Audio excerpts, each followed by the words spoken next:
तो दोस्तों एक बार फिर स्वागत है आपका मेरे इस XYZ India blogs YouTube channel पे। जैसे कि मैं आप लोगों को यहाँ पे बेस्ट सेलिंग लिस्ट प्रोवाइड करता हूँ। आज मैं आपके साथ शेयर करने जा रहा हूँ top 10 best portable water heater in India.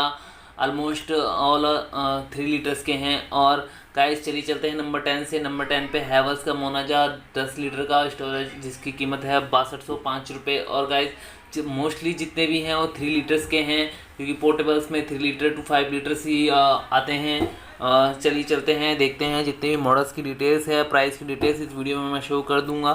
आप मेरी वीडियो में बने रहिए। और बताना चाहूँगा जितने भी बाय लिंक्स है वो मैं डिस्क्रिप्शन में भी डाल दूंगा। अगर आपको बाय करना है तो आप वहाँ से बाय भी कर सकते हैं। चलिए